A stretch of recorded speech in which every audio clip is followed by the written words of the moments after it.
justamente el tema de hoy nos habla de posición adelantada.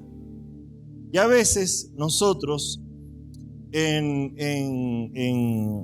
la misión de querer algo más, de buscar algo más de Dios, encontrarnos con Dios, de servirlo, de ser proactivos, muchas veces nos podemos encontrar en estas posiciones. En la vida cotidiana también podemos llegar a vivir en estas líneas adelantadas y vamos a ver cómo la Biblia nos habla acerca de esto. Qué bellos que se ven aquí nuestros amados adoradores. Aquí están nuestros guerreros, por eso están ahí. Ellos son los que están en la primera línea de batalla espiritual, de guerra espiritual. ¿Cuántos están conscientes que cada domingo se libra una batalla espiritual? Amén. Hay una batalla espiritual que está sucediendo en su mente ahora. Porque este pastor predica sin corbata? Cualquier tontería que el diablo quiere estar poniendo en su mente. Hay una batalla espiritual por su alma. Por eso hay intercesión cada mañana a las 7 de la mañana. Por eso tenemos estos guerreros de adoración siempre en la primera línea. Y quiero que vaya a su Biblia ahí al libro de Samuel, la primera de Samuel, el capítulo 13, el verso 8 al 13. Tenga su Biblia allí, encienda su Biblia o puede utilizar también la pantalla. Y vamos a leer. Durante 7 días, Saúl esperó allí según las instrucciones de Samuel. Pero aún así Samuel no llegaba, y Saúl se dio cuenta de que sus tropas habían comenzado a desertar. El rey Saúl, rey de Israel en ese momento, se encontraba bajo un asedio enemigo, y sus tropas estaban empezando a desertar, de modo que ordenó: tráiganme la ofrenda quemada y las ofrendas de paz. Quien tenía que hacer esto era el profeta Samuel. Pero Saúl, viendo que él se demoraba y no llegaba, y las tropas se estaban yendo, dijo: tráiganme la ofrenda, yo lo voy a hacer. Saúl mismo sacrificó la ofrenda quemada. Y precisamente, verso 10, cuando Saúl terminaba de sacrificar la ofrenda quemada, llegó Samuel. Y Saúl salió a recibirlo. Pero Samuel preguntó: ¿qué has hecho? Saúl le contestó: vi que mis hombres me abandonaban, que tú no llegabas cuando prometiste, y que los filisteos ya están en Micmas, listos para la batalla. Así que dije: los filisteos están listos para marchar contra nosotros en Gilgal, y yo ni siquiera he pedido ayuda al Señor, de manera que me vi obligado a ofrecer yo mismo la ofrenda quemada antes de que tú llegaras. Y Samuel le dice: qué tontería. Diga conmigo: qué tontería. Qué tontería, ¿no? Así, qué tontería. Muy teológica esa frase. Exclamó Samuel: no obedeciste el mandato, ¿no? El mandato que te dio el Señor tu Dios. Si lo hubieras obedecido, el Señor te hubiera establecido tu reinado sobre Israel para siempre. Pero ahora tu reino tiene que terminar, porque el Señor ha buscado a un hombre conforme a su corazón. El Señor ya lo ha nombrado para ser líder de su pueblo, pero tú no obedeciste el mandato del Señor. Ok, y en esta historia, nosotros a través de esta historia, creo que Dios tiene principios muy interesantes para entregarnos en esta mañana. Dígale al que está a su lado: Dios, dígale así: Dios te va a hablar. Dios te va a hablar. Dios te va a hablar. El resultado de un adelantamiento por parte de Saúl, viéndose él con la autoridad de un rey y también sabiéndose que él tenía la experiencia porque Saúl venía de una escuela de profetas, tenía conocimiento de las ceremonias o la liturgia, de cómo se presentaba una ofrenda. Y Saúl, al saberse con experiencia en las cosas de Dios y tomando una autoridad que la tenía como rey, toma un lugar que no le corresponde, quedando en posición adelantada. Y estos adelantamientos o estas cosas que vemos en la vida de Saúl sucedieron muchas veces. cuando el profeta Samuel le dice: qué tontería, no has obedecido el mandato del Señor. No era la primera vez. En una ocasión Dios le dice a Saúl, yendo hacia una batalla, que cuando regrese de esa batalla no tome para él motín. O sea, y literalmente le dice: no te traigas nada. No traigas dinero, no traigas oro, no traigas ni plata, no te traigas ni siquiera los animales. ¿Y qué hizo Saúl? Libró la batalla y trajo un botín de guerra. Y trajo consigo algunos animales. Y cuando él se encontraba orando y adorando a Dios en una ocasión, el profeta tuvo que acercarse nuevamente a él y decirle: Dios no puede escuchar tus cantos y tus oraciones porque tus animales hacen mucho más ruido que tus oraciones y tu adoración. Le estaba diciendo: hace más ruido tu desobediencia que tus expresiones espirituales. Y puede ser que en nuestra vida nosotros tengamos manifestaciones religiosas muy imponentes o prominentes muchas veces, pero que no estén acompañadas o no estén revestidas con honrar a Dios y obedecer a Dios necesariamente. Imponemos muchas veces nuestro pensamiento, lo que nosotros creemos de cómo debería ser, nuestra forma, y aún llegamos a cometer un error como lo hace Saúl, ¿no? Que él dice: me vi obligado. Más o menos como que se justifica y llegamos a imponer formas humanas tomando el nombre de Dios porque creemos que nos vemos obligados. Y de ahí que muchas veces tenemos declaraciones o expresiones muy ligeras como: Dios me dijo, o Dios me dijo que te dijera. Como que si Dios tiene mandaderos. Dios puede colocar en nuestro corazón, y nosotros tenemos que ser muy celosos para eso. Un profeta es un vocero de Dios. Y los profetas muchas veces dicen: el Señor te dice. Pero un profeta, una profeta procesada por el Señor, ¿no? Ha atravesado un proceso de ser enseñado, de tener esa virtud de realmente escuchar la voz de Dios y procesarla a través de la palabra de Dios y evidencias en su vida. Pero a veces somos muy ligeros en decir: Dios me dijo. Saúl venía de una escuela. Él venía de una escuela de profetas. Si habían escuelas en Israel, esa era una de las escuelas, donde se formaban niños, ¿no? Que iban a ser enseñados en estas verdades espirituales, en este ministerio llamado profético. Como pueblo de Dios nosotros enseñamos, tenemos esta posibilidad, esta acción de poder enseñar cada día domingo. Y déjeme hacer un inciso aquí muy interesante. Nosotros no podemos insertar necesariamente o imponer modelos que nosotros creemos humanamente que son los adecuados para enseñar muchas veces. Tenemos que entender que como pueblo de Dios e iglesia y como una comunidad que busca la presencia de Dios, debemos proveer o nos acercamos a las experiencias espirituales que nos ayudan a entender y conocer a Dios. Los niños en nuestra iglesia tienen un acercamiento a la oración, un acercamiento a la adoración, un acercamiento a la palabra de Dios. Ya nosotros como adultos tenemos la opción de poder profundizar en estas verdades, pero no lo hacemos desde una forma meramente académica y no lo podemos hacer de esa forma. Hay 3 verdades o 3 términos muy importantes que suceden a la hora de enseñar en la iglesia. Cuando hablamos de maestros, se habla del didáskalos o la didaje, que habla de enseñar, habla del maestro como tal. Pero este maestro puede ser un simple maestro de aula.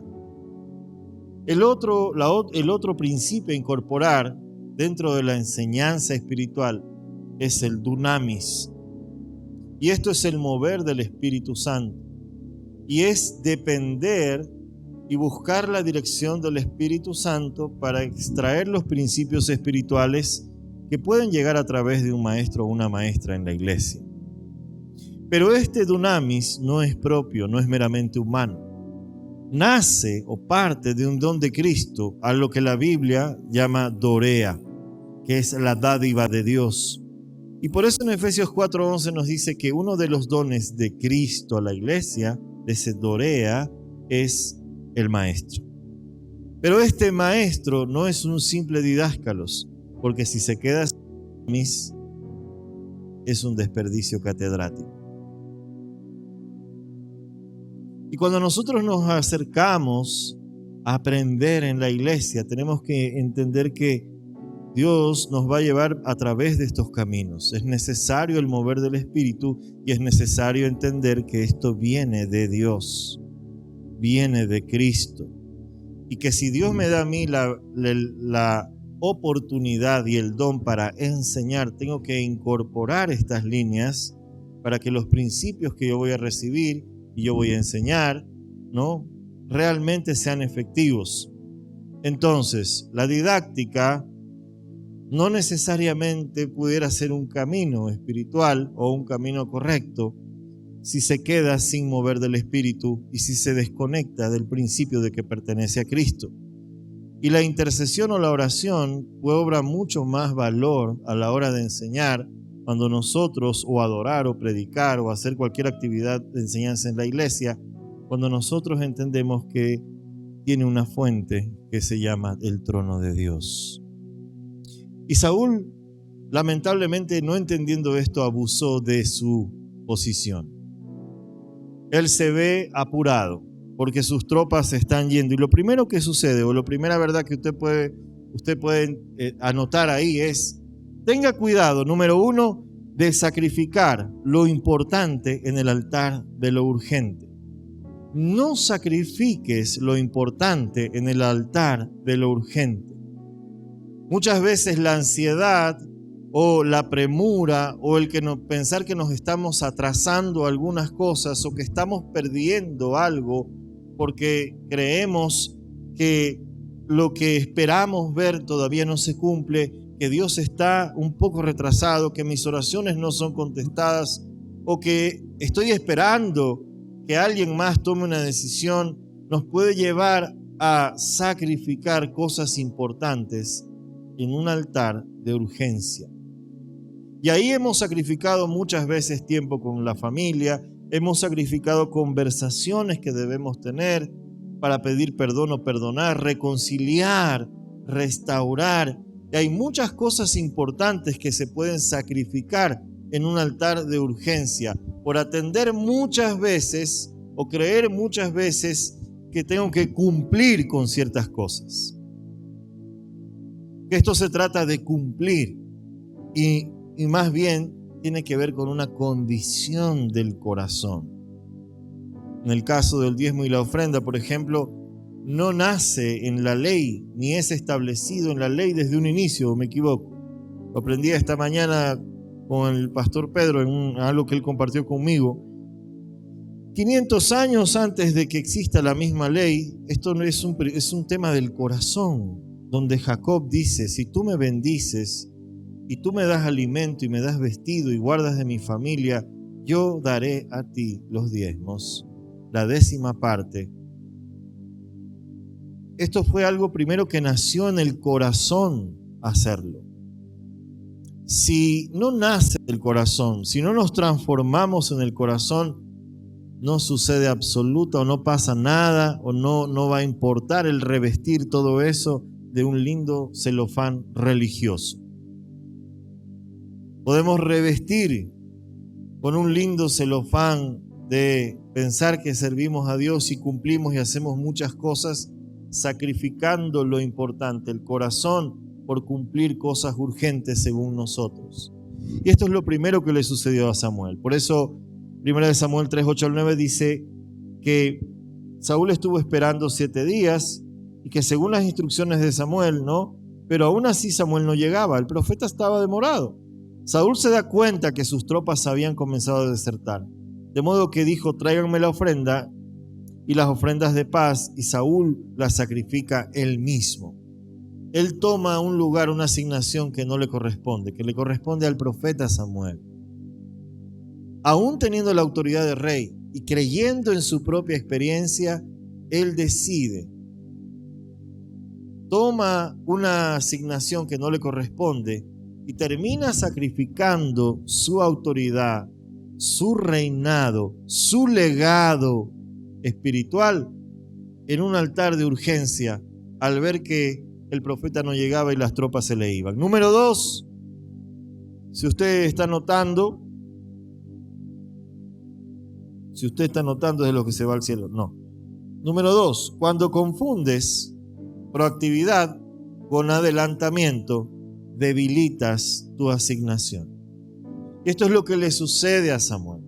Debilita, pensando él que iba a quedar bien, pensando él que estaba haciendo algo muy bien intencionado, adorando y presentando una ofrenda al Señor, cumpliendo con lo que el profeta estaba trazado, resulta que espiritualmente está debilitando su asignación, porque el pueblo sabe y conoce que eso le corresponde al profeta del Señor.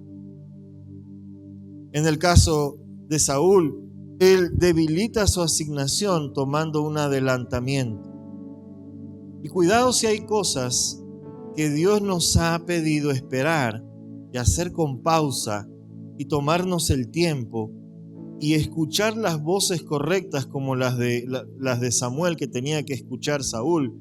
Y nosotros, pensando que Dios se demora o que se nos acaba el tiempo, tomar adelantamientos que nos debiliten espiritualmente en nuestra asignación como padres, como hijos, como cónyuges, como ministros. Corremos un riesgo tremendo cuando nosotros, pensando que Dios se atrasa o que nos atrasamos a algo o que creemos que se debería hacer de cierta forma, tomamos adelantamientos y le ponemos humanidad a lo que es Dios. Hay un principio en la posición adelantada. Los que conocen un poquito del fútbol, la posición adelantada deja en evidencia a alguien que quiere tomar ventaja. Ahora, el offside o la posición adelantada en el fútbol tiene dos caras. La una es cuando no identificas la línea para cruzarla y quedas en evidencia y quedas adelantado. Y la otra se conoce como trampa del offside. Es decir, la línea o el adversario juega una posición para dejarte adelantado. Es decir, que la posición adelantada no solamente sucede cuando nosotros cometemos adelantamientos o porque nos descuidamos del ataque adversario, sino que también el adversario está pendiente para tendernos una trampa que nos deje en evidencia y nos debilite. Porque inmediatamente el jugador es identificado en posición adelantada, se anula la jugada. Ahora incluso la FIFA ha optado en que el jugador corra hasta el arco y meta un gol si quiere y después pitar la falta, ¿sí o no? Y yo digo que eso es más duro porque el jugador corre con una emoción tremenda, adelantado, llega y mete el gol y algunos celebran y luego se entera que la banderita está levantada. Y es literalmente, yo digo, eso es como que dejarlo en ridículo, ¿no? Pero las reglas del juego, en el caso del fútbol, están establecidas así. Nosotros podemos cruzar esas líneas y por la misma distracción caer en una trampa del enemigo que quiere dejarnos inhabilitados y debilitados. Porque la continua evidencia o cuando un jugador continuamente cae en esa trampa, va debilitándolo al punto de que él empieza a retroceder. Y cuando él retrocede el equipo. Y cuando el equipo se hace más corto, le da más campo al adversario. Es decir, que la posición adelantada debilita la asignación, debilita el rol y finalmente termina exponiendo a toda una familia o una comunidad o un equipo a la derrota. Y algo que puede para algunos ser como medio como que loco, esta regla del fútbol se aplica en lo espiritual y se aplica en la vida. Y muchas veces cruzamos líneas adelantados o no estamos discerniendo lo que está sucediendo, que siempre estamos en guerra espiritual y somos debilitados en nuestro accionar. Por ende, renunciamos o tomamos decisiones que nos hacen retroceder. Y entre más retrocesos, más se demora el proceso en el cual mi carácter tiene que ser formado para poder administrar una bendición, o también puedo llevar a un retroceso a un equipo completo, dejándolo expuesto a la derrota, creyendo que yo puedo romper cuando yo quiera esa línea y pensar que puedo hacerlo cuando el árbitro esté de espaldas y querer romper esa línea, y quedamos expuestos en adelantamiento y nuestra autoridad se debilita, nuestro rol se debilita, y no solamente se debilita, sino que se inhabilita. Primera de Samuel 13:10 dice que cuando Saúl estaba terminando de hacer la ofrenda, adelantado, llega Samuel y lo ve y le sube la banderita y le dice: ¿qué has hecho? Y le dice: qué tontería es lo que has hecho. Has quedado adelantado. Pero Saúl saca a relucir algo que está en su corazón. Él dice: pero es que yo me vi obligado. Número 3, ya vamos terminando. La justificación disfraza la desobediencia y mutila tu propósito. Ahí tiene una tarjeta amarilla que se puede convertir en roja. Porque Saúl se justifica diciendo, Primera de Samuel 13:11 al 12, vi que mis hombres me abandonaban y que tú no llegabas cuando prometiste y que los filisteos ya estaban en Micmas para la batalla. Así que dije que los filisteos ya vienen contra nosotros y yo ni siquiera he pedido ayuda al Señor, de manera que me vi obligado. Estoy justificando mis buenas intenciones, que ya de paso me han dejado en posición adelantada. Y la justificación disfraza esta desobediencia de Saúl. Oye, Saúl, tus animalitos hacen más ruido que tus oraciones, por eso Dios no te las puede contestar. Pero es que yo quería traerle una vaquita al Señor y un chanchito también al Señor. Si este mensaje tuviera otro nombre, no sería posición adelantada, sino los ayudantes de Dios. Siempre creemos que le podemos dar una ayudadita, un empujoncito más a Dios. Y esa justificación, ese me vi obligado, no me dijeron, yo no sabía, es que él me dijo, ella me dijo, hasta el pastor me dijo, he escuchado, reviste o pretende disfrazar algo que está en nuestro corazón, que es no obedecer a Dios. Y muchas veces Dios va a enviar voces hacia la obediencia que te van a decir: espera, espera, ora. Pero pastor, ¿qué hago? Ora. Y subestimamos la oración, subestimamos la espera. Queremos salir corriendo a hacer nuestra propia voluntad. Y cuando quedamos en evidencia o nos llevamos el tortazo por nuestro adelantamiento, siempre es la culpa de alguien más, ¿sí o no? Siempre fue alguien más. O me vi obligado. Mi intención no era esa. Lo que yo quise decir era esto de acá. Diga conmigo: qué tontería. Qué tontería. Qué tontería.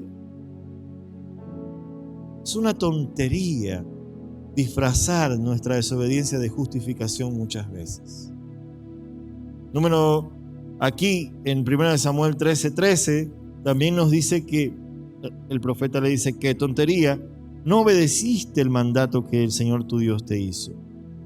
¿Y por qué se mutila el propósito de Saúl? Porque le dice: si tú hubieras obedecido el Señor habría establecido tu reinado sobre Israel para siempre.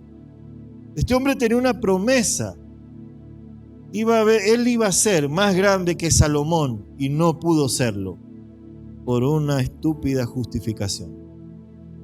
El destino de Saúl era ser el rey más grande establecido para siempre. Ese era su destino. Su adelantamiento hizo que ese propósito sea cortado. Si tú hubieras obedecido, tu reino hubiera sido establecido para siempre. ¿Cuántas cosas perdemos por adelantamientos y por no escuchar la voz de Dios correcta cuando nos dice: hey, yo sé que tú quieres correr, yo sé que tú tienes una fecha, yo sé que tú tienes una hora, pero ¿qué tal escuchar mi voz y hacer mi voluntad, que es buena, agradable y perfecta para ti? No te va a gustar, va a procesar tu carácter, va a moler tu carne, va a arrancarte ciertas cosas que son escoria en ese barro para hacer una buena vasija que contenga la revelación. Muchas veces voy a tener que derrumbar ese barro y hacer una vasija otra vez, pero al final, dice la Biblia, que el fruto de la disciplina del Señor es que seas partícipe de la santidad. Dios quiere participar, el mayor atributo de su ser hacia ti cuando obedeces. Pero cuando nosotros caemos en desobediencia y pretendemos justificarla encima, sucede el qué tontería. Hubieras recibido, pero ahora has sido desechado y Dios se ha buscado otro. Entre David y Saúl, en cuanto a los pecados de David y los de Saúl, uno humanamente calificaría mejor a Saúl que a David. Las acciones de David muchas veces son escandalosas frente a las de Saúl. Por último, podemos decir, Saúl tuvo muy buenas intenciones. Un servicio a Dios. Presentó una ofrenda. Mandó a matar, en cambio David mandó a matar a la mujer que vio por la ventana y se quedó con ella. Este es un loco. Pero David en el Salmo 51 va a la presencia de Dios luego de atravesar momentos terribles, es decir, devuélvele tu presencia, tu espíritu a los huesos que has abatido por causa de mi pecado. Es decir, yo reconozco mi pecado.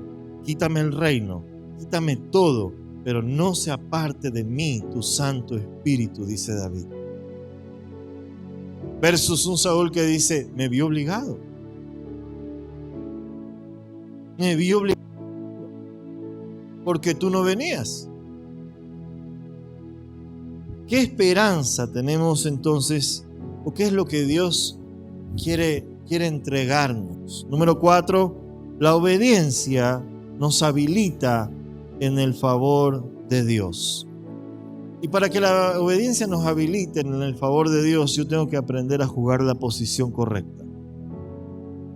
En el fútbol, para romper la trampa del offside, así como hay una trampa, también hay una forma de contrarrestarlo, algo que se llaman diagonales. Y las diagonales son sectores en la cancha donde yo, identificando la línea del adversario, hago recorridos que a veces me pueden generar un poco más de esfuerzo, pero que al final me ayudan a insertarme en la línea de ataque o a hacer el gol.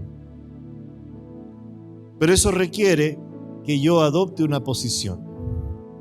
Si yo soy un delantero como David que está aquí y adopto una posición de medio y se hace un extremo, se pierde en la posición y se marca el sol.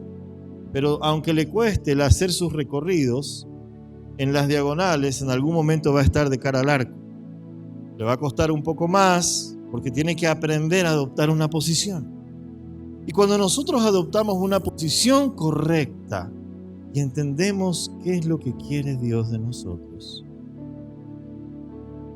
y cómo tengo que jugar esa posición, y que muchas veces voy a tener que esperar, adoptar una posición con estas rodillas,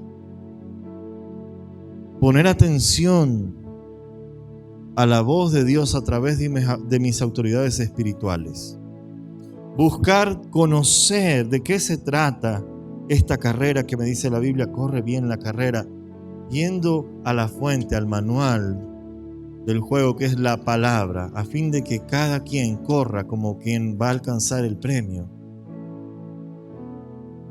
Hago que la obediencia en adoptar esa posición correcta me habilite para el favor. No tengo que temer de que haya un adelantamiento, porque he recorrido el camino que tengo que recorrer y he adoptado la posición que tengo que adoptar. Me he desarrollado. Y cuando me he desarrollado espiritualmente, me he vuelto un poco más entendido. Sé que siempre voy a tener que aprender.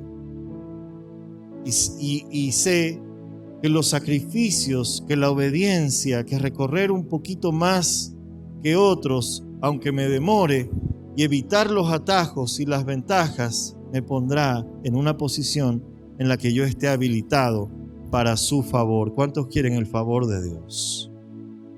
Puedo estar habilitado para el favor. Mucho favor no llega a nuestras vidas muchas veces porque estamos inhabilitados. Pero Dios quiere que estemos habilitados. Salmos 40. Los beneficios, ¿no? La obediencia nos habilita en el favor de Dios. Salmos 40 dice: con paciencia esperé que el Señor me ayudara, y Él se fijó en mí y oyó mi clamor. Resalte ahí, con paciencia. Tengo que adoptar paciencia. Es uno de los frutos del Espíritu. Con paciencia esperé que el Señor me ayudara. Si tú sales de tu posición y te adelantas y te desesperas porque el balón no te llega, puedes quedar en evidencia o puedes terminar frustrado y puedes terminar desgastado. Pero cuando tú esperas, la espera obediente provoca primero la atención de Dios, porque dice la Biblia: con paciencia esperé que el Señor me ayudara, y Él me oyó, y Él se fijó en mí. Cuando yo no justifico y obedezco, provoco la atención de Dios. Hey,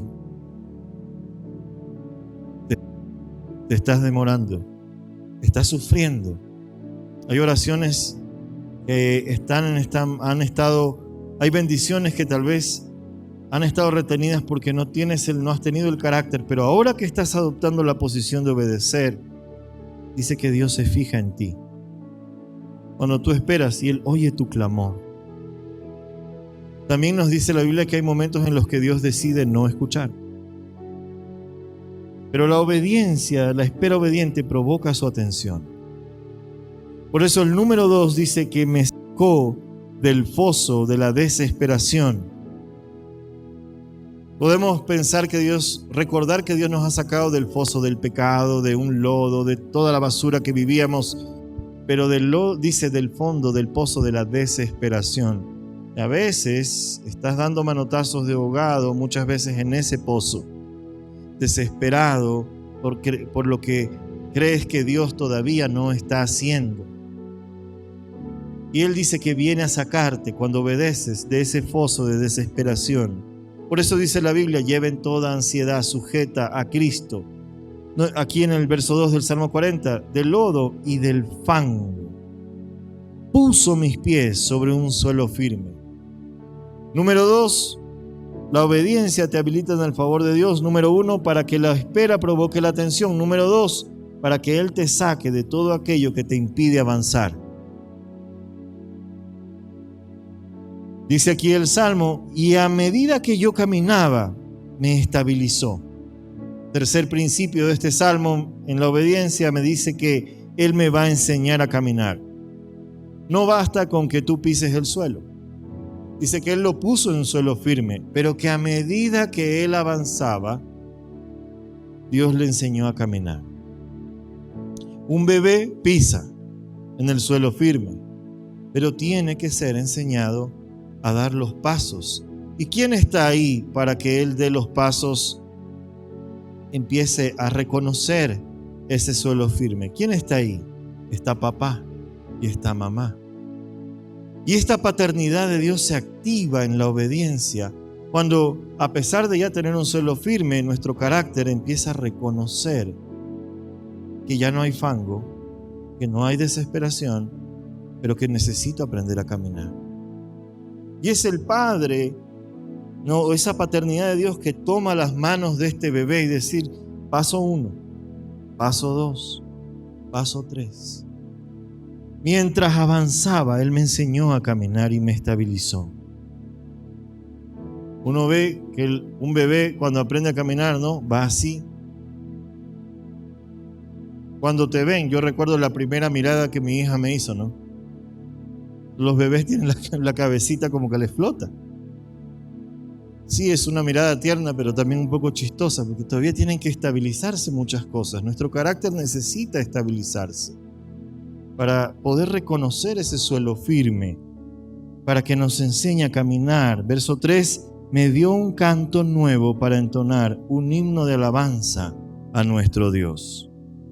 Te saca de la desesperación, te pone en suelo firme, te enseña a caminar, te quita lo que no te deja avanzar y trae nuevo conocimiento, nueva revelación, nuevo canto, nueva adoración.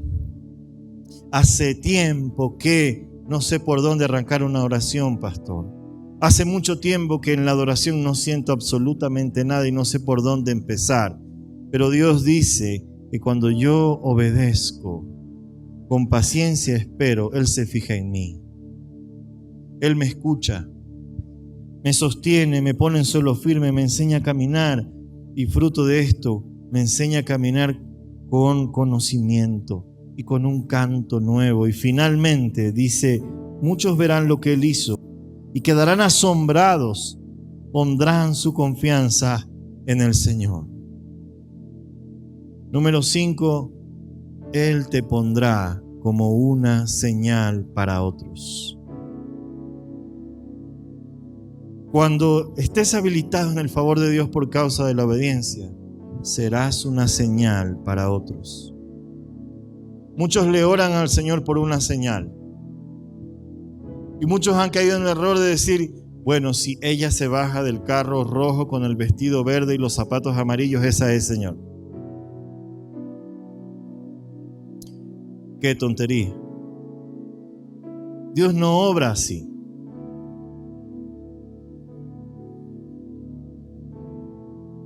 Pero Dios sí construye señales con nuestras vidas. Él sí quiere que sus hijos se conviertan en una señal. No es Dios yendo a evangelizar a las calles y trayendo a aquellos que no lo conocen. No es Dios saliendo a ser discípulos y haciendo que la gente repita una oración, sino Dios levantando hijos e hijas como señales de Él en un mundo caído. Así que nosotros podemos seguir en nuestra justificación de pensar que nos vimos obligados en hacer muchas cosas o obedecer al punto que cuando otros te vean y sepan que has atravesado por cosas duras, que has tenido que ser procesado, procesada, esperar, recorrer un camino, adoptar una posición, salir de la desesperación, quitarte un poco de lodo de encima, reaprender a reconocer un suelo firme, caminar con Él y aprender a cantar en medio del dolor con un canto nuevo y una nueva revelación. Ahí entenderemos el Salmo 23. Es lindo sentirse una ovejita que está sobre verdes pastos y junto a corrientes de agua. Pero nos hemos olvidado que Él nos ha guardado en la densa oscuridad, ha sido fiel. Aunque camine por valle de sombra y de muerte, no temeré. Y tú te puedes convertir en una señal en medio de ese valle de sombra y de muerte, jugando la posición correcta. Hay 5 cosas que Dios quiere entregarte, pero empiezan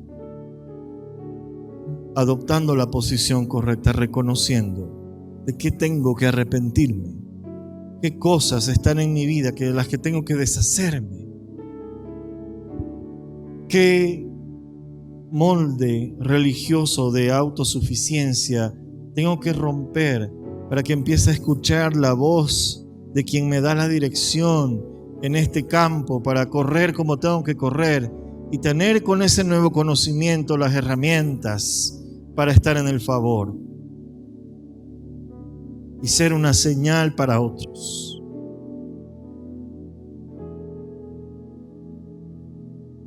No todos serán una señal, pero todos tenemos que correr por serlo. La Biblia nos dice: corran la carrera de tal manera que quieran alcanzar el premio. Y tú puedes decirle: Señor, aquí estoy. Y yo quiero reconocer delante de ti que te necesito y necesito salir de la desesperación. Necesito deshacerme de un poco de lodo. Necesito conocer ese suelo firme y que tú guíes mis pasos.